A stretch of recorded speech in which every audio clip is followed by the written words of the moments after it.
Little change of pace from working on old tractors, hot rod or not.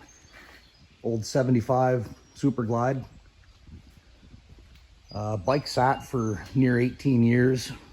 Was in a shed, out of the weather but unheated. The rear cylinder had a little bit of surface rust. It freed up just rolling by hand with a little bit of penetrating oil. It wasn't actually stuck, but you could feel a little bit of surface rust there. I've rode it for about 2,000 miles without doing anything really beyond, carb cleaning, ignition, basic maintenance, oil changes and stuff like that. And it ran pretty good, but started picking up a bit of a strange noise this spring. Second ride, I noticed that, pretty sure we narrowed the noise itself down to the upper motor mount was cracked and it was vibrating on the upper mount.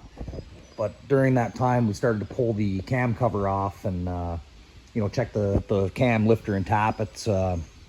Noise seemed to be coming from that area, but I mean, it transfers pretty well through the primary and everything. It's hard to tell where the noise is coming from. But while we had the cam apart,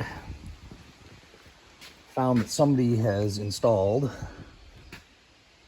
this Andrews H grind, and when they did it, they didn't set the thrust spacing correctly. I actually had to cut that washer carefully off the camshaft, and it's burned into the locking washer plate. So that all needs to be corrected. The cam is really fairly large for a 74 cubic inch shovel. Get the heads apart over here. It's the front head. It's pretty carboned up. Everything was looking not too bad on the front head until I got to the rear head. Oh yeah, where are you there?